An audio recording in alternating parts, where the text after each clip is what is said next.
భారత్ మీడియాకి స్వాగతం. ముందుగా హెడ్లైన్స్.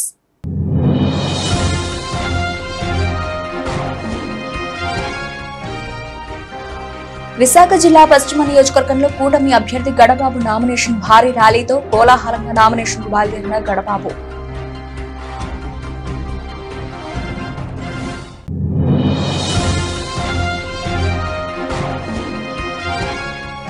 పార్లమెంట్ ఎన్నికల్లో కాంగ్రెస్ కు సిపిఐ సంపూర్ణ మద్దతు. కాంగ్రెస్ మహబూబాబాద్ పార్లమెంట్ అభ్యర్థి బలరాం నాయక్.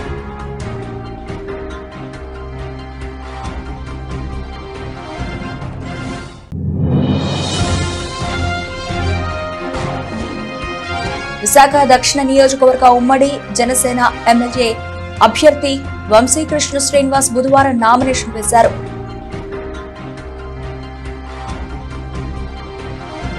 విశాఖ దక్షిణ నియోజకవర్గ ఉమ్మడి జనసేన ఎమ్మెల్యే అభ్యర్థి వంశీకృష్ణ శ్రీనివాస్ బుధవారం నామినేషన్ వేశారు. ముందుగా పూర్ణ మార్కెట్ లో ఉన్న దుర్గాలమ్మ ఆలయంలో ప్రత్యేక పూజలు చేసి అక్కడి నుంచి పోలీస్ బ్యారెక్స్ జగదాంబ నేరుగా తహసీల్దార్ కార్యాలయం వరకు భారీ ర్యాలీ నిర్వహించారు. వంశీ నామినేషన్ కార్యక్రమానికి వేలాదిగా టీడీపీ, జనసేన, బీజేపీ కార్యకర్తలు జెండాలతో వచ్చి పార్టీల నినాదాలతో హోరెత్తించారు.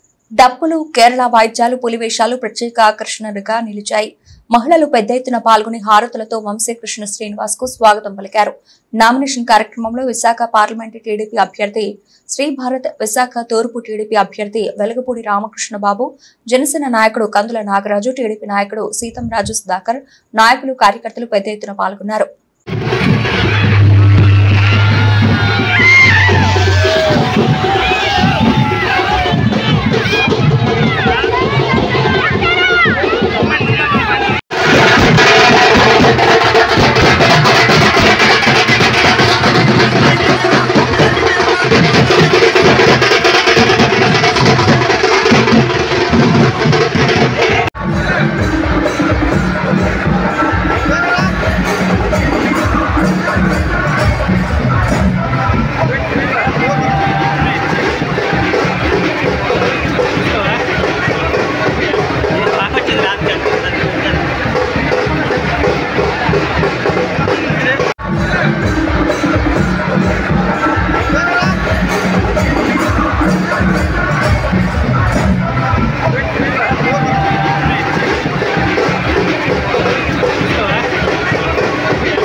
ఉమ్మడి అభ్యర్థిగా తెలుగుదేశం, జనసేన, బీజేపీ ఉమ్మడి అభ్యర్థిగా నామినేషన్ వేశాను. ఈ నామినేషన్ ప్రక్రియకు అశేష జనవాహిని వచ్చినటువంటి విశాఖపట్నం సౌత్ ప్రజలందరికీ నా హృదయపూర్వకమైన ధన్యవాదాలు. నన్ను ఆశీర్వదించడానికి వచ్చిన ప్రతి ఒక్కరికి మనస్ఫూర్తిగా ధన్యవాదాలు. శ్రీభరత్ గారు ఎంపీ క్యాండిడేట్, అలాగే ఎలగపూడి రామకృష్ణబాబు గారు తూర్పు నియోజకవర్గ ఎమ్మెల్యే క్యాండిడేట్, అలాగే మా కందుల నాగరాజు గారు, అలాగే మా సీతారాం సుధాకర్ గారు, నాతో పాటు వచ్చినటువంటి మా కార్పొరేటర్లు, మా నాయకులు అందరికీ పేరు పేరున మనస్ఫూర్తిగా ధన్యవాదాలు. ఇవాళ విజయోత్సవ ర్యాలీలాగా వచ్చి ఇంటికి ఒకరు వచ్చి నన్ను ఆశీర్వదించినందుకు ప్రతి ఒక్కరికి కూడా మనస్ఫూర్తిగా ధన్యవాదాలు. నాకు అవకాశం ఇచ్చినటువంటి పవన్ కళ్యాణ్ గారికి, అలాగే చంద్రబాబు నాయుడు గారికి, అలాగే బీజేపీకి మనస్ఫూర్తిగా ధన్యవాదాలు. సౌత్ని విశాఖపట్నంలో కాంగ్రెస్ మహబూబాబాద్ పార్లమెంట్ అభ్యర్థి బలరాం నాయక్కే తమ సంపూర్ణ మద్దతు ఇస్తున్నామని సిపిఐ రాష్ట్ర కార్యదర్శి తక్కలపల్లి శ్రీనివాసరావు తెలిపారు. మహబూబాబాద్ జిల్లా కేంద్రంలోని భారత కమ్యూనిస్టు పార్టీ కార్యాలయంలో సిపిఐ పార్టీ ఆధ్వర్యంలో ఏర్పాటు చేసిన విలేకరుల సమావేశంలో ముఖ్య అతిథిగా Mahabubabad parliament Congress party MP అభ్యర్థి పోరిక బలరాం నాయక్ మరియు సిపిఐ రాష్ట్ర కార్యదర్శి మహబూబాబాద్ పార్లమెంట్ నియోజకవర్గ ఇన్ఛార్జ్ తక్కలపల్లి శ్రీనివాసరావు పాల్గొన్నారు. ఈ కార్యక్రమంలో సిపిఐ జిల్లా కార్యదర్శి విజయ్ సారథి, జిల్లా సహాయ కార్యదర్శి అజయ్ సారథి, డోర్నకల్ నియోజకవర్గ కాంగ్రెస్ పార్టీ పార్లమెంట్ ఎన్నికల కోఆర్డినేటర్ జూలకంటి సీతారాం రెడ్డి, షేక్ రియాజ్ అన్సారీ, సిపిఐ నాయకులు పెరుగు కుమార్, మల్లు సుధాకర్ రెడ్డి, కట్టెబోయిన శ్రీనివాస్, కట్లూజు పాండురంగచారి, మారుపల్లి వెంకన్న, చింతకుంట్ల వెంకన్న, మామిండ్ల సాంబలక్ష్మి తదితరులు పాల్గొన్నారు. బీఆర్ఎస్ పార్టీకి చెందినటువంటి ఎంపీ గారు ఏ ఒక్కరోజు కూడా నోరు తెరిచి మా మైపాల్ ప్రాంతంలో ఉన్నటువంటి సమస్యలు కానీ, మా మైపాల్ ప్రాంతంలో ఉన్నటువంటి బయ్యారం ఉక్కు పరిశ్రమకు సంబంధించి కానీ, ఇక్కడికి రావాల్సినటువంటి నిధులకు సంబంధించి కానీ ఏ ఒక్కరోజు కూడా పార్లమెంట్ లో నోరు విడిచి నోరు తెరిచి ఈ ప్రాంత ప్రజల బాధలను అక్కడ ప్రస్తావించినటువంటి దాఖలాలు లేవు. మళ్ళా ఏ ముఖ పెట్టుకుని వాళ్ళు వస్తా ఉన్నారు మా కోట్లు లేనని చెప్పి.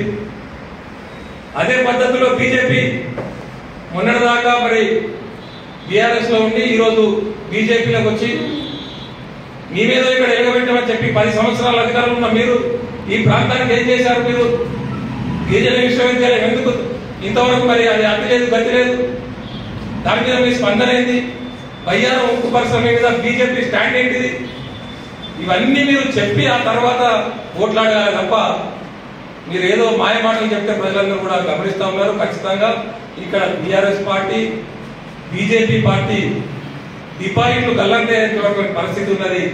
ప్రజలందరూ కూడా ఇది గమనించి ఖచ్చితంగా రాహుల్ గాంధీ గారు ప్రధానమంత్రి అయితే మళ్ళీ ఈ ప్రాంతంలో ఎన్నికైనటువంటి బలరాం నాయక్ గారు మళ్ళొకసారి మంత్రి అయి ఈ ప్రాంతంలో ఉన్నటువంటి సమస్యలు, ఇక్కడికి రావాల్సినటువంటి గిరిజన విశ్వవిద్యాలయం కావచ్చు, బయ్యారం ఉక్కు పరిశ్రమ కావచ్చు, ఇంకా అనేకమైనటువంటి ఇక్కడ ఉన్నటువంటి మున్సిపాలిటీలో ఉన్నటువంటి సమస్యలు కావచ్చు, ఈ ప్రాంతంలో ఉన్నటువంటి ఉద్యోగాలకు సంబంధించినటువంటి అంశాలు కావచ్చు, ప్రాజెక్టులకు సంబంధించినటువంటి అంశం కావచ్చు, నిధులను తీసుకొచ్చి ఈ ప్రాంతాన్ని అభివృద్ధి చేయడానికి ఖచ్చితంగా వారు కృషి చేస్తారు. వారు కృషి చేయాలని చెప్పి వారికి విజ్ఞప్తి చేస్తూ భారత కమ్యూనిస్ట్ పార్టీ వారి గెలుపుకు సంపూర్ణంగా సహకరిస్తుంది. అన్ని రకాలుగా మేము ఈ ప్రచార కార్యక్రమంలో పాల్గొని ఓట్లను కాంగ్రెస్ పార్టీకి వేసేటువంటి విధంగా మేము చర్యలు తీసుకుంటామని సందర్భంగా తెలియజేస్తూ సెలవు తీసుకుంటాం. ఎరువుల ధర ఏం తగ్గించారు? మొత్తం జిఎస్టీ ఇస్తాను. ప్రతి ఒక్క నా మీడియా సోదరులు, నా తమ్ముడు తోడుకున్న ప్రతి ఒక్క పనిలో టీషర్ట్ షర్ట్ల మీద కూడా జిఎస్టీ వేసారు. రేపు కటింగ్ షాప్ల మీద కూడా జిఎస్టీ వేస్తారు తెలుసా? కాబట్టి బీజేపీ పార్టీ కానివ్వండి, టిఆర్ఎస్ పార్టీ కానివ్వండి, ఏం చేశాడు కేసీఆర్? అప్పుల పాలు తప్ప ఏమైనా చేసింది ఎవరైనా ఉందా? ఉంటే చెప్పమని చెప్పండి.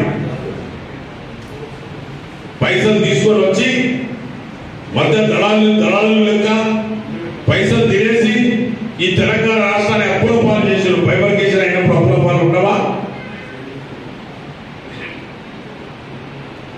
ఏదేదో చెప్పారు. ఎల్కేజీ టు పీజీ, అది ఇది, డబుల్ బెడ్రూమ్ ఎక్కడ ఇచ్చారండి? ఏదైనా ఊర్లో చూపించండి. ఒక ఇంటి ఇచ్చినట్టు అక్కడక్కడ 1-2 కొట్టేసి మేము డబుల్ బెడ్రూమ్ ఇస్తామన్నారు. అది కూడా స్థానిక సంస్థలు వచ్చినప్పుడు, సమస్యలు వచ్చినప్పుడు. బీఆర్ఎస్ పార్టీ, బీజేపీ పార్టీ రెండు ఒకటే. వాళ్ళంతా డ్రామా చేసి గెలుద్దామంటే గెలవరు.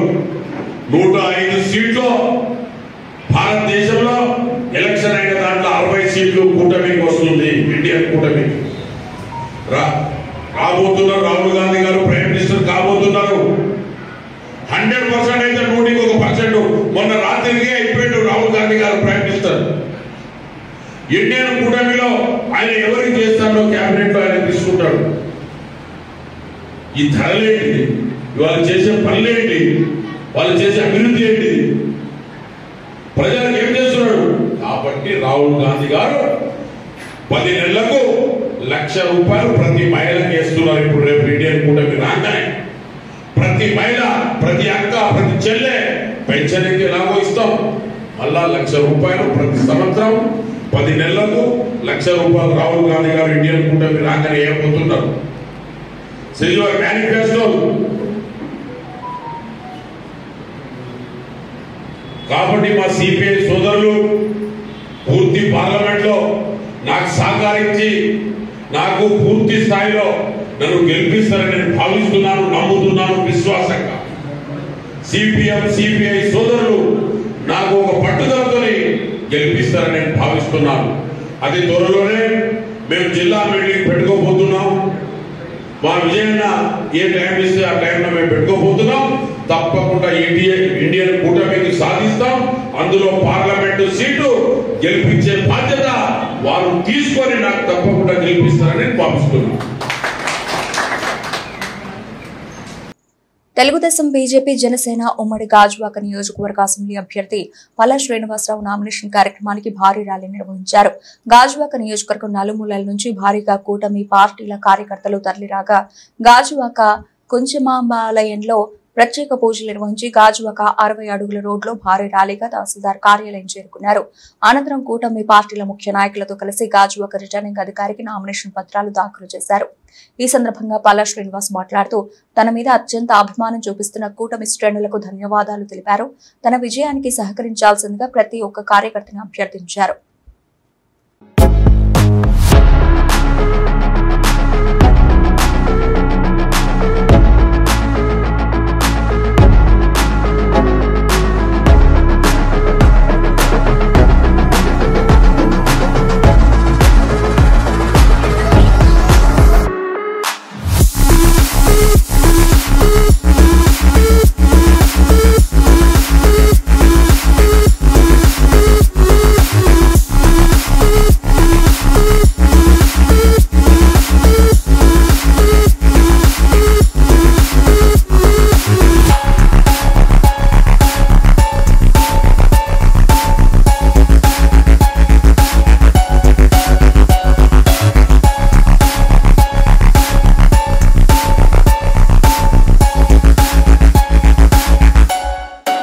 విశాఖపట్నం బుధవారం విశాఖ వైఎస్ఆర్సీపీ అభ్యర్థి డాక్టర్ శ్రీమతి బొత్స ఝాన్సీ లక్ష్మి వెంట నిలవగా విశాఖ తూర్పు నియోజకవర్గ అభ్యర్థి ఎంవివి సత్యనారాయణ నామినేషన్ ర్యాలీతో తూర్పు నియోజకవర్గం వైసీపీ మాయమైంది.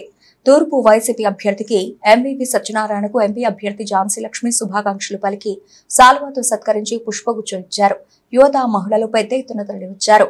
జీడిగుడ్ల పాలెం నుంచి కలెక్టరేట్ వరకు కూడా పెద్ద ఎత్తున కార్యకర్తలు ర్యాలీ నిర్వహించారు. వైసీపీ అభ్యర్థి నామినేషన్ కార్యక్రమానికి జాలర్పేట మత్స్యకారులు వైఎస్ఆర్సీపీ అభ్యర్థి విజయాన్ని కాంక్షిస్తూ జాలరివాల చేపల బొంగేశ్వర చేపలను బహూకరించారు. ఈసారి గంగపుత్రులు వైసీపీ వెంటే ఉంటామని వారు హామీ ఇచ్చారు. కలెక్టర్ కార్యాలయంలో నామినేషన్ దాఖలు చేసిన విశాఖ తూర్పు నియోజకవర్గం వైసీపీ ఎమ్మెల్యే అభ్యర్థి ఎంవివి సత్యనారాయణ మాట్లాడుతూ తూర్పు నియోజకవర్గం ఎమ్మెల్యే అభ్యర్థిగా నామినేషన్ వేశారు. నామినేషన్ కార్యక్రమానికి చరిత్రలో ఎన్నడూ లేని విధంగా పెద్ద ఎత్తున ప్రజలు తరలివచ్చారన్నారు. విశాఖ తూర్పు నియోజకవర్గంలో అత్యధిక మెజారిటీతో గెలిచి వైఎస్ఆర్ జెండా ఎగరవేస్తామని జగన్మోహన్ రెడ్డి మరలా ముఖ్యమంత్రి అవడం ఖాయమన్నారు. నేను వైఎస్ఆర్ కాంగ్రెస్ పార్టీ తరఫున జగన్మోహన్ రెడ్డి గారు ఆదేశాల మేరకు ఈరోజు తూర్పు నియోజకవర్గ ఎమ్మెల్యే అభ్యర్థిగా నామినేషన్ దాఖలు చేయడం జరిగింది. ఈరోజు ఈ కార్యక్రమానికి పెద్ద ఎత్తున అంతా కూడా కార్యకర్తలు, అభిమానులు తరలి వచ్చి ఒక చరిత్రలో ఇంత ఎప్పుడు ఇలా నామినేషన్ కూడా వేస్తారనే విధంగా అరిలోవ లాస్ట్ బస్ స్టాప్ నుంచి ఇక్కడ వరకు కూడా అసలు ఒక జన సందోహం లాగా వచ్చేసి జన సముద్రం లాగా నాకు కనిపించారు.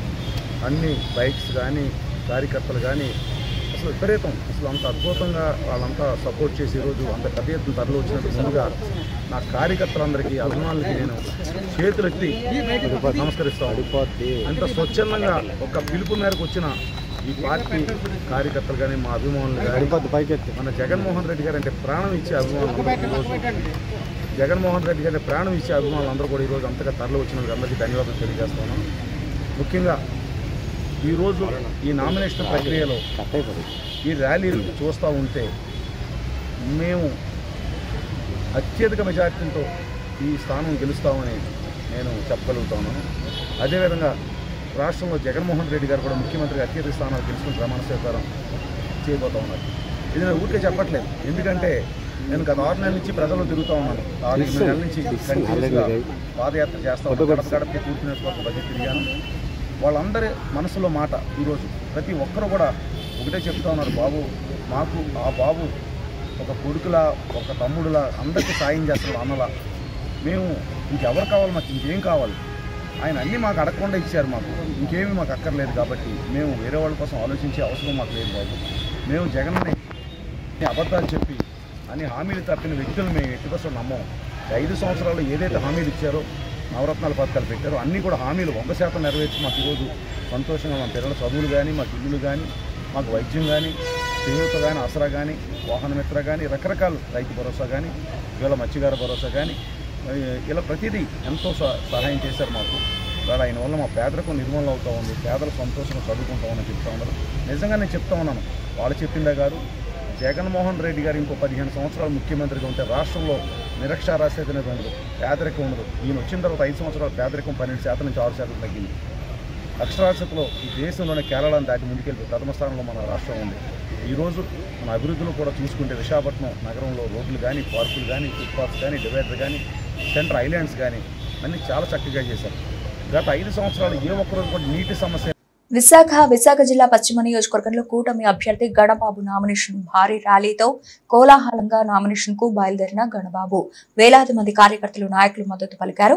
ఎన్డీఏ కూటమి అభ్యర్థిగా ఈ రోజు నామినేషన్ వేస్తున్నాను, అందరూ మరొకసారి గెలిపించాలని కోరారు. చంద్రబాబు, పవన్ కళ్యాణ్, నరేంద్ర మోదీ నాయకత్వం ఆంధ్ర రాష్ట్రానికి అవసరమని కొనియాడారు. కూటమి విజయం తథ్యమని గణబాబు ధీమా వ్యక్తం చేశారు.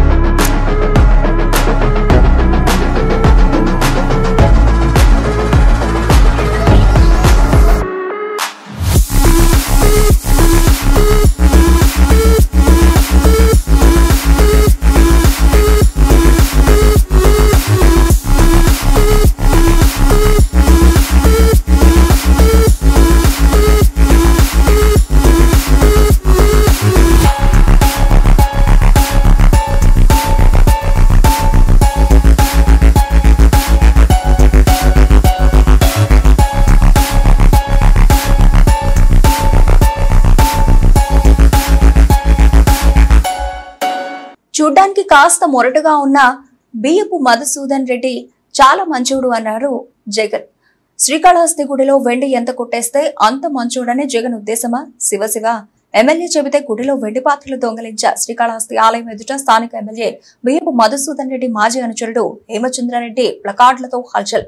ఆలయంలో స్వామివారికి వినియోగించే వెండి పాత్రలను గతంలో తన చేత ఎమ్మెల్యే చోరీ చేయించారని ఆరోపణ. తాను చేసిన తప్పుకు శిక్షగా ఆలయం ఎదుట శివయ్యను క్షమాపణ కోరుతున్నానని ఆవేదన.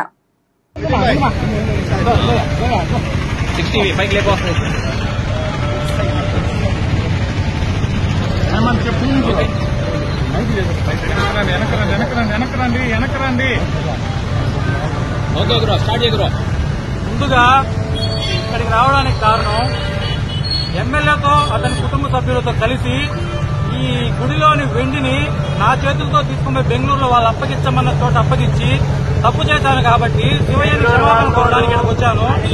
ఈ నెల 13వ తేదీ ఎస్పీ కార్యాలయంలో నేను ఫిర్యాదు చేయడం జరిగింది. ఇతని అవినీతి వెండిపైన కానీ నాకు ప్రాణహాని ఉందని కానీ అతనికి ఎస్పీ గారికి నేను కంప్లైంట్ చేయడం జరిగింది. ఇక్కడ జరిగిన వెండి అవినీతిపై ఇంతవరకు ఏ అధికారి కానీ స్పందించి ఒక కంప్లైంట్ కానీ ఏం జరిగిందని నన్ను విచారించడం కానీ ఎటువంటిది జరగలేదు. దీనిపైన ఖచ్చితంగా ఈ గుడిలో జరిగిన వెండి పైన ఆయన చేసిన లిక్కర్ స్కామ్ మీద రెండింటి విచారణ జరిపించాలని ఖచ్చితంగా అధికారులను కోరుతా ఉన్నాను. ఇంకోటి ఏంటంటే ఆయన నుంచి నాకు ప్రాణహాని ఉంది. గతంలో నా మిత్రుడు కూడా అదేవిధంగా ఆయన్ని బహిరంగ కాకుండా వ్యక్తిగతంగా విమర్శించడం వల్ల అతని ప్రాణాలు కూడా పోవడం జరిగింది. ఇప్పుడు ఇదే కాకుండా మీకు తొందరలోనే ఒక వారం 10 రోజుల లోపల డీకేటీ భూములపైన అతను ఎంతెంత తీసుకొని దానిపైన చేశాడు అనేది కూడా నేను ఇంకొక వారం 10 రోజుల్లో నేను దాన్ని కూడా మీ ముందు బయటపెట్టడానికి సిద్ధంగా ఉన్నాను. వీటన్నిటి వల్ల నాకు ఏదైనా జరిగిందంటే కారణం ఏకైక శత్రువు అది ఎమ్మెల్యే మాత్రమే, అతని కుటుంబ సభ్యులు మాత్రమే. నాకు ఏది జరిగినా సరే నాకేం వ్యక్తిగతంగా ఆత్మహత్యలు చేసుకోవడానికి ఇటువంటి సమస్యలు లేవు. ఆరోగ్యపరంగా నేను బాగానే ఉన్నాను. నాకు నా ప్రాణానికి ఎటువంటి హాని జరిగినా అది దానికి కేవలం ఎమ్మెల్యే మాత్రమే బాధ్యులు అవుతుంది. ఎమ్మెల్యే అతని కుటుంబ సభ్యులు మాత్రమే బాధ్యులు అవుతారు. చాలా సన్నిహితంగా ఉన్నాయండి. ఆయన పాపం ఇప్పుడు పండింది. శివయ్య గుళ్ళు ఆయన చేసిన అక్రమాలకి ఇన్ని రోజులు చూసి ఇప్పుడు శివయ్య పాపం పండించాడు కాబట్టి నేను బయట రావడం జరిగింది. వెండి అనేది ఎక్కడ వెండి? ఏ వెండి? గుడిలో సామానండి. గుడిలో పూజలు చేసే సామాను గుడిలో దాని మీద ఆటలు జరిపించండి. గుడిలోని ఎప్పుడెప్పుడు నుంచి వచ్చిన వెండి సామాన్లు అప్పుడు నుంచి వచ్చినటువంటి ప్రస్తుతానికి ఈరోజు ఉన్నాయా లేదా ఏదైనా ఒకసారి ఆడిట్ చేయించండి. ఈ మధ్య మీరు ఎస్పీ కంప్లీట్ ఇస్తారు కదా, అవును, దాని మీద ఎటువంటి యాక్షన్ లేదు. నాకు రక్షణ గానీ లేదా అక్కడ నేను ఇచ్చిన సాక్ష్యాల మీద విచారణ గానీ ఎటువంటి విచారణ గానీ ఏది జరగలేదు. దీని మీద ఖచ్చితంగా విచారణ జరిపించాలని కోరుకుంటాం. దానికి సంబంధించిన నేను ఆల్రెడీ మన తిరుపతి సోదరులకు ఇవ్వడం జరిగింది. మీకు ఇమ్మంటే నేను ఇస్తాను. నేను బెంగళూరులో భారతి అనే ఆమెకి దాన్ని చేర్చడం జరిగింది. ఆమె నా అకౌంట్ కి 10 లక్షలు కూడా పంపించారు. ఆమె ఎవరో కూడా నాకు తెలియదు. కేవలం వీళ్ళ తరఫున మాత్రమే ఆమె నాకు పంపించడం జరిగింది. మీకు తొందరలో వితిన్ 1 వీక్ 10 days లో ఇక్కడ జరిగిన ల్యాండ్ గురించి కూడా నేను మీకు తెలియజేస్తున్నాను. 10 రోజుల్లో తెలియజేస్తాను. అది ఇంకా పెద్ద అవినీతి. అది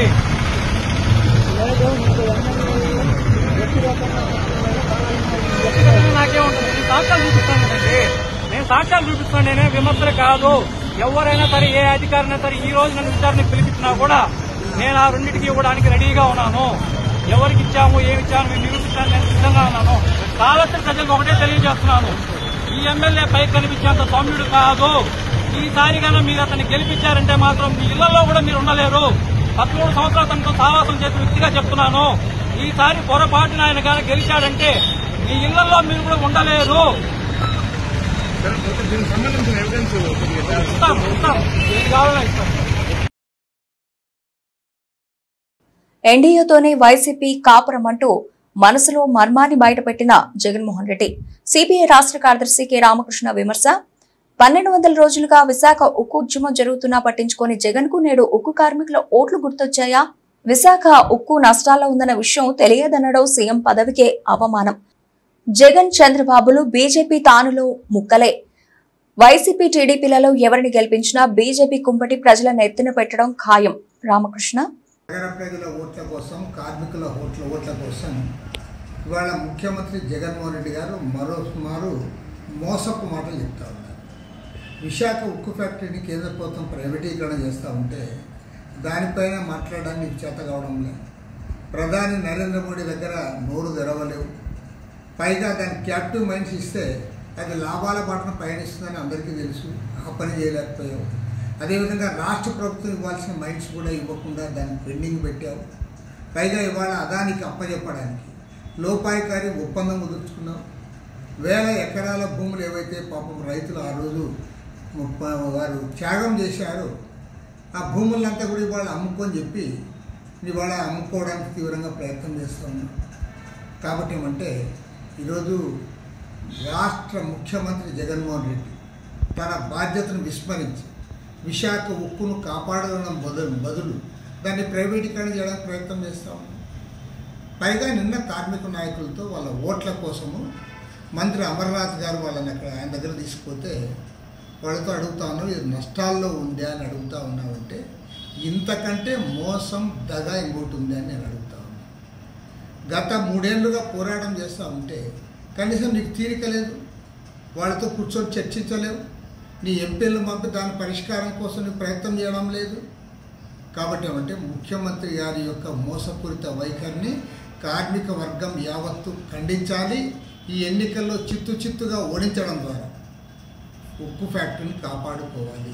అందుకు గాను ఇండియా కూటమి అభ్యర్థులకు ఓట్లు వేయాలని చెప్పి యావత్తు రాష్ట్ర కార్మిక వర్గానికి విజ్ఞప్తి చేస్తారు. పల్లె నియోజకవర్గం వైఎస్ షర్మిలారెడ్డి ఏపీసీసీ చీఫ్. పొద్దున పేపర్లో చూసా బొత్స సత్యనారాయణ జగన్ కి తండ్రి సమానులు అంట. ఇదే బొత్స సత్యనారాయణ అసెంబ్లీలో వైఎస్ఆర్ ను తిట్టిపోసిన వ్యక్తి. ఇదే బొత్స వైఎస్ఆర్ ను తాగుబోతు అని తిట్టాడు.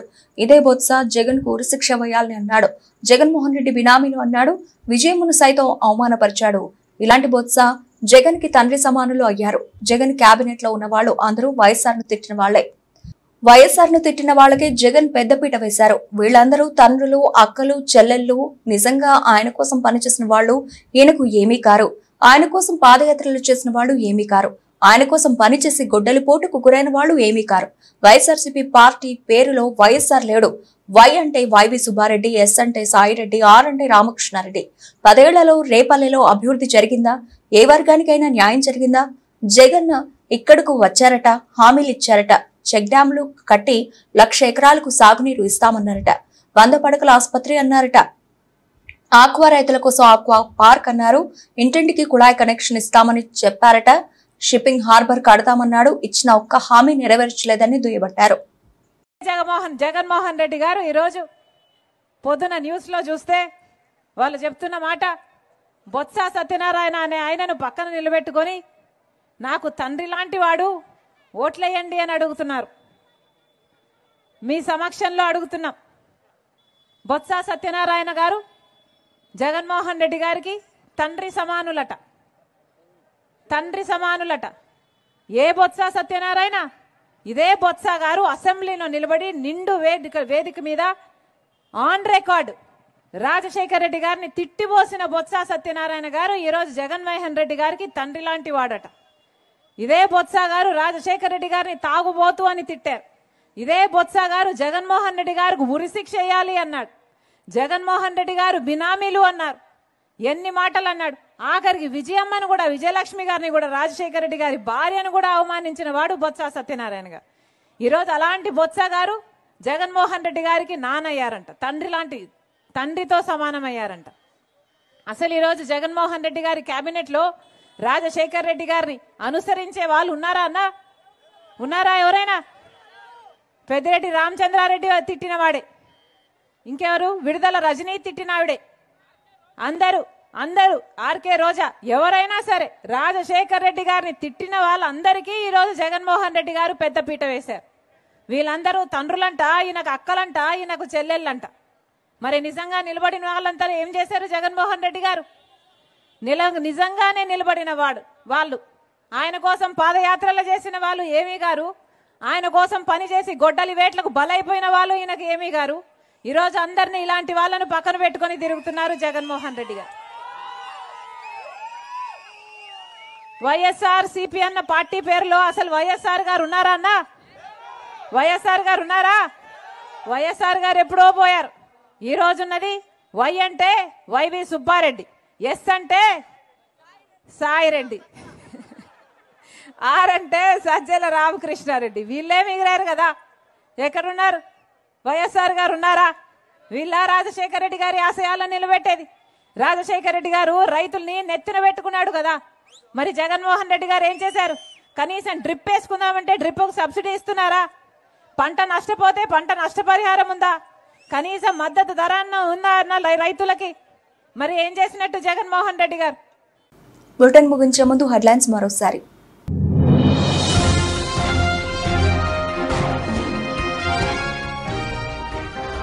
విశాఖ జిల్లా పశ్చిమ నియోజకవర్గంలో కూటమి అభ్యర్థి గడబాబు నామినేషన్ భారీ ర్యాలీతో కోలాహలంగా నామినేషన్కు బయలుదేరిన గడబాబు.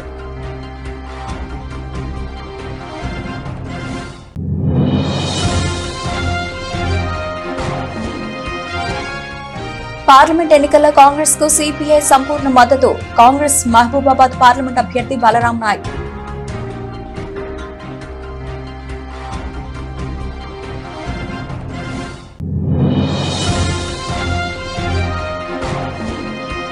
విశాఖ దక్షిణ నియోజకవర్గ ఉమ్మడి జనసేన ఎమ్మెల్యే అభ్యర్థి వంశీకృష్ణ శ్రీనివాస్ బుధవారం నామినేషన్ వేశారు.